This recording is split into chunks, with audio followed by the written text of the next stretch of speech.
Dresch se procure un rapport top secret de l'armée sud-africaine au président Mandela, déclarant que les stocks du projet Coast ont été détruits. Mais il découvre aussi que quelques mois après l'envoi des lettres contaminées, un ancien scientifique du projet Coast, Dan Goosen, a tenté de vendre à Washington ces germes qui avaient été soi-disant jetés à la mer.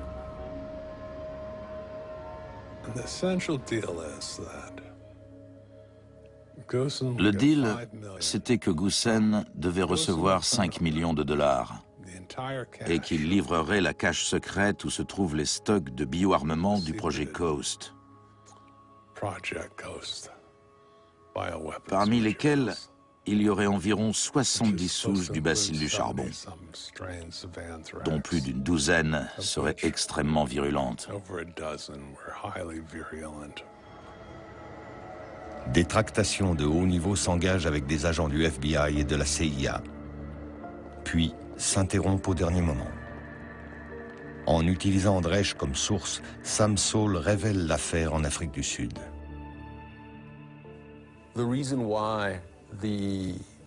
La raison pour laquelle les Américains ont brusquement fait marche arrière n'a jamais été élucidée.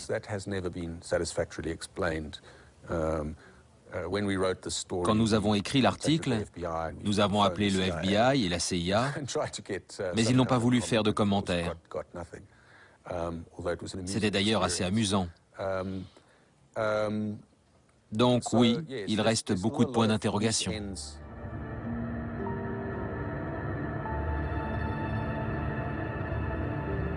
Dan Goosen accepte de me rencontrer dans un lieu public, mais refuse d'être filmé. Il m'explique qu'il ne pourra jamais me raconter toute l'histoire. C'est trop dangereux. Goosen a toujours la main sur la cache d'armes. Personne d'autre ne sait où elle est. Le gouvernement sud-africain a baissé les bras et ne fait rien. Elle est toujours là, quelque part. C'est une famille très soudée. Ce petit jeu autour de l'anthrax, les Américains et les Britanniques y jouent ensemble. Et c'est prouvé. Tous les gouvernements tremblent dans ces affaires louches. Et ils ne s'arrêteront pas. Pourquoi le feraient-ils? Je suis sûr qu'aujourd'hui encore, ils sont mouillés jusqu'au cou. Les Américains sont mouillés. S'ils ne veulent pas se laisser distancer, ils sont obligés de garder tout ça.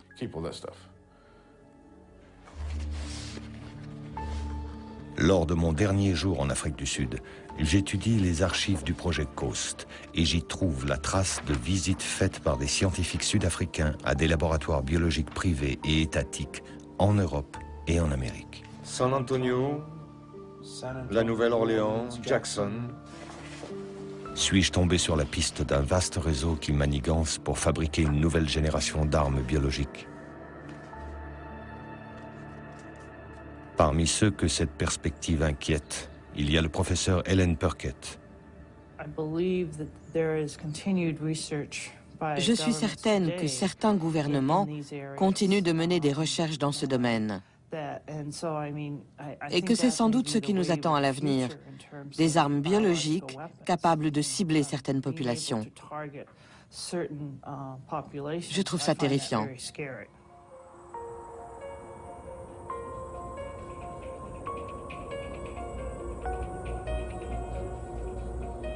Je m'enfonce plus profondément encore dans ce que Dresch, désormais mourant, a appelé les chemins de traverse. Un réseau parallèle vers lequel tout semble converger. Les programmes secrets, les savants morts, l'argent, les lettres contaminées.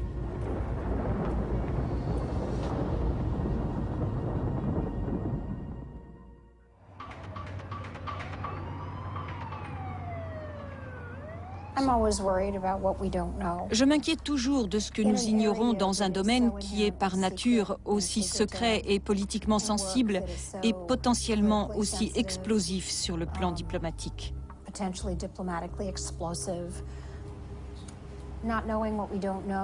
Ne pas savoir donne naissance à des théories du complot. Certaines sont de la paranoïa, d'autres peut-être pas. Tant qu'on n'expose pas clairement les faits qu'on connaît, on ne peut pas reprocher aux gens d'être paranoïaques ou de parler de conspiration, parce que c'est un domaine où il est très difficile de distinguer la réalité de la fiction. On a écrit des thrillers biologiques qui sont aujourd'hui du domaine du possible. Une semaine avant le 11 septembre, Judith Miller, lauréate du prix Pulitzer, et 2 de ses confrères du New York Times ont publié un article révélant l'existence de programmes gouvernementaux secrets liés aux armes biologiques. L'un des plus controversés s'appelait Clear Vision. C'était un projet de la CIA qui avait pour but de recréer des armes qu'on soupçonnait l'Union soviétique d'avoir conçues pour les utiliser contre nous. Des ogives, des petites bombes, des dispositifs pour disséminer l'immense arsenal biologique que l'URSS possédait avant son effondrement. Un autre programme secret sur le bacille du charbon impliquait la CIA et Battelle, un laboratoire privé travaillant pour la sécurité nationale. Battelle intervenait comme sous-traitant sur le projet Jefferson. Son objectif était d'essayer de voir si les Soviétiques avaient pu réussir à associer 2 agents pour cultiver un bacille du charbon capable de résister à notre vaccin. Pendant de longues années, on s'est efforcé de reproduire ce bacille dans un labo top secret de la banlieue de Columbus, en Ohio.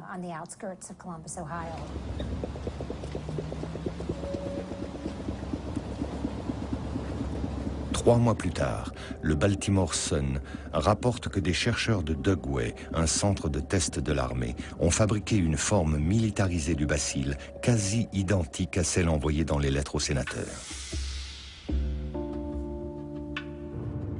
Il faut que j'aille à Dugway, le centre de test de l'Utah, dans l'un des coins les plus reculés de l'Ouest américain.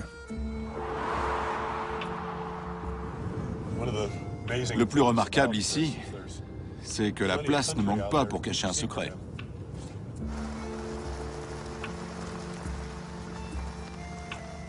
Steve Erickson appartient à une association citoyenne qui surveille les activités de Dugway.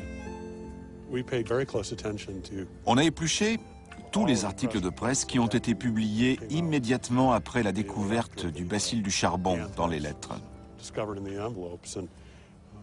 Et on a toujours pensé que la qualité du bacille et le fait qu'il s'agisse de la souche Ames orientaient les soupçons vers les milieux de la défense. Donc, le centre de Dugway, où on sait que ces agents ont été aérosolisés et qui est, à part Fort Detrick, dans le Maryland, l'endroit le plus à la pointe des recherches sur le charbon. Nous pensons donc que très probablement, le bacille a été fabriqué ici, à Dugway, envoyé à Fort Detrick, et que peut-être une partie a été détournée en route et s'est retrouvée dans les enveloppes. On ne le saura jamais. Si on devait se lancer dans un nouveau programme offensif, comme autrefois, c'est ici que ça commencerait.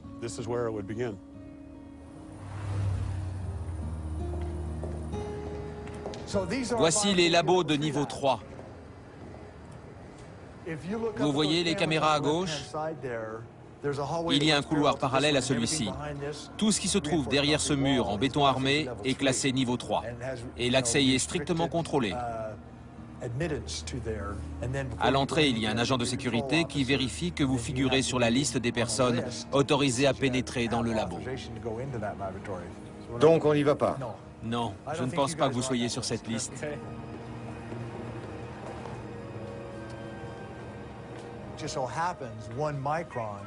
Un micron, c'est la taille idéale pour qu'une particule soit inhalée et parvienne jusqu'aux alvéoles des poumons.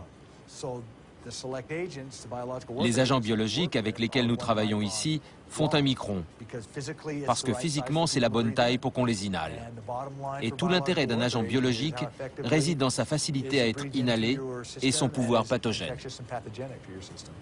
Le bacille trouvé dans les enveloppes était très raffiné, très petit. Les spores faisaient un micron, oui. C'est pour ça que c'était aussi dangereux? C'est une des raisons. Plusieurs d'entre nous ont collaboré avec le FBI sur l'enquête Ameritrax.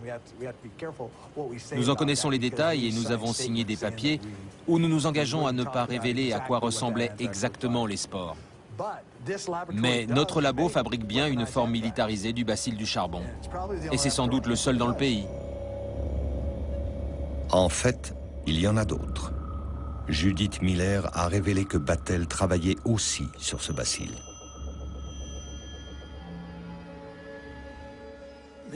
Ces armes utilisées contre le peuple américain, car ce sont des armes.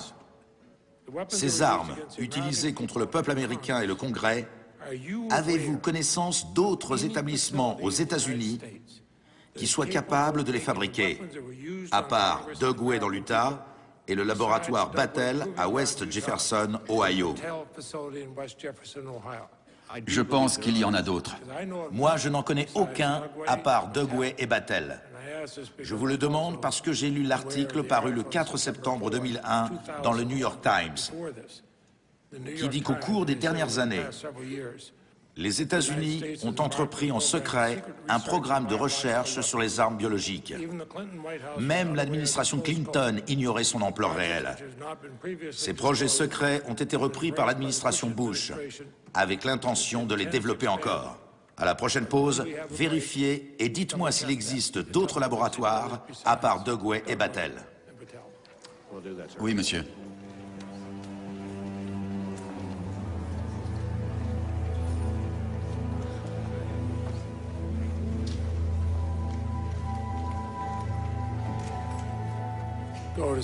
Monsieur Mueller, si vous voulez ajouter quelque chose, allez-y. S'agissant des deux laboratoires que vous avez cités, et concernant la question de savoir s'il en existe d'autres ayant la capacité de militariser le bacille du charbon, je souhaiterais une réunion à huis clos, car ces informations sont classées secret défense.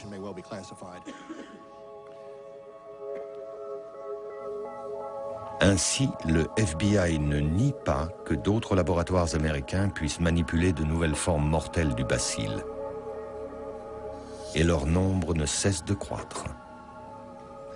Depuis les envois des lettres contaminées, la recherche privée en biodéfense a connu un développement considérable, ce qui ne manque pas d'en inquiéter certains.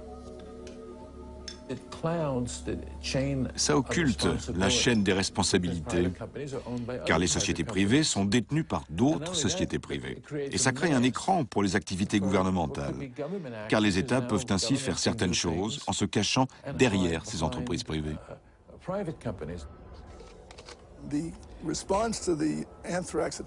La réaction aux enveloppes piégées et au bioterrorisme a été de lancer une campagne nationale d'1 milliard de dollars pour, entre guillemets, nous défendre contre des terroristes inconnus.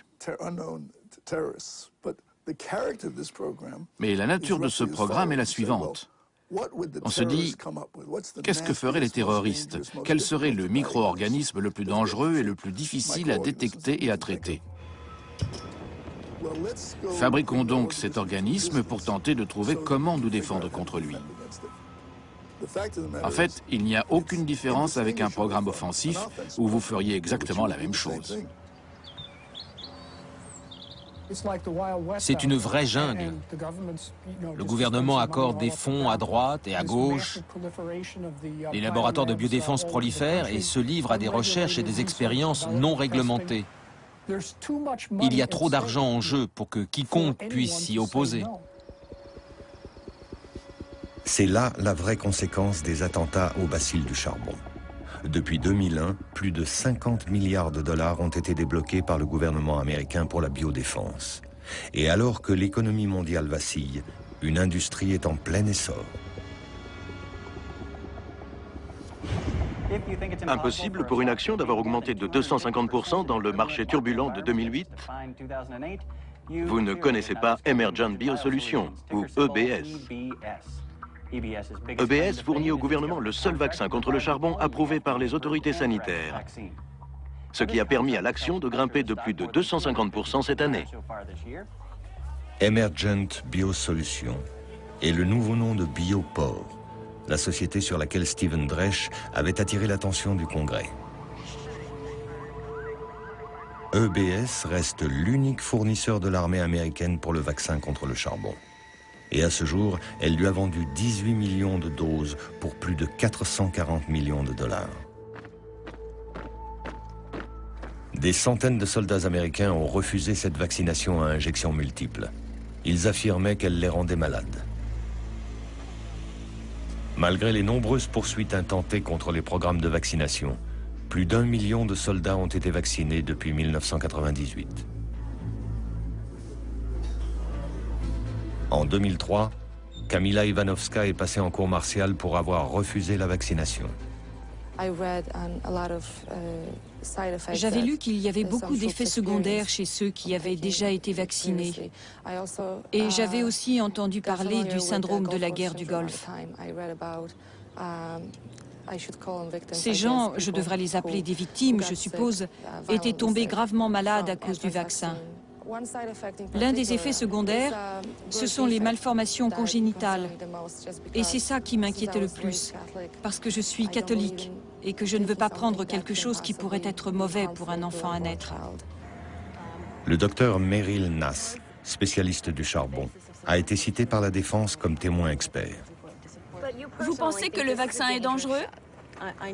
Je le sais, car j'ai traité beaucoup de patients qui sont tombés malades juste après l'inoculation. Quel genre de maladie? Eh bien, la sclérose en plaques, le lupus, des symptômes similaires au syndrome de la guerre du Golfe, avec perte de mémoire, douleurs articulaires et musculaires, et épuisement physique, et toutes sortes de troubles gastro-intestinaux.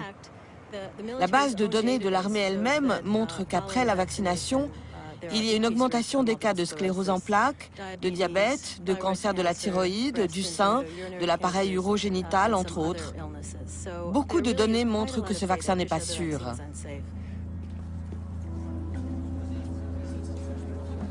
Le soldat Ivanovska a été renvoyé de l'armée pour refus d'obéissance. EBS déclare aujourd'hui que Biotrax, qui est le seul vaccin contre le charbon approuvé par les autorités, a été le fruit de recherches approfondies et est considéré sûr et efficace. Il a été conçu en collaboration avec les chercheurs de l'armée à Fort Detrick. Selon le FBI, l'un de ces chercheurs était Bruce Ivins, le suspect dans l'affaire des courriers contaminés.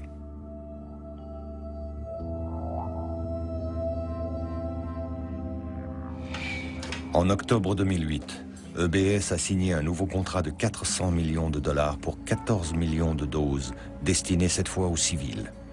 En même temps, à l'insu de la grande majorité des Américains, le gouvernement a adopté une loi décrétant une urgence sanitaire de 7 ans. Les policiers, les pompiers et même le personnel médical devront tous être vaccinés. Cette loi dégage EBS et le gouvernement de toute responsabilité en cas de problème avec le vaccin. Aujourd'hui, Fort Detrick connaît le plus grand développement de son histoire.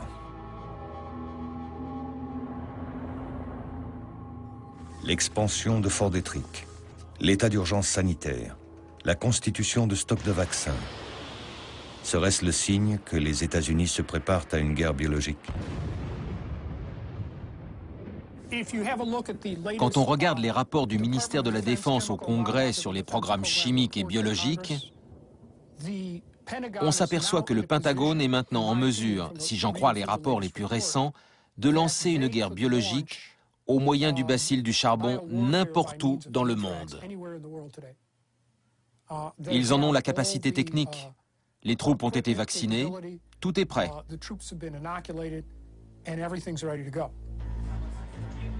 Selon le professeur Boyle, auteur d'une loi interdisant aux citoyens américains de violer la Convention internationale sur les armes biologiques, l'organisation d'une guerre au bacille du charbon est manifestement en cours.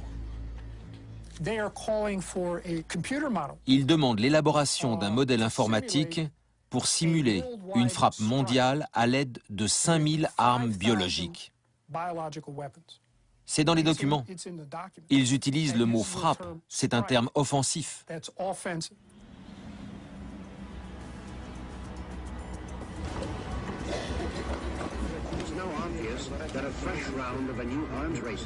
En février 2008, Vladimir Poutine a prévenu que les avancées en bio et nanotechnologie et en technologie de l'information pourraient mener à une nouvelle course aux armements.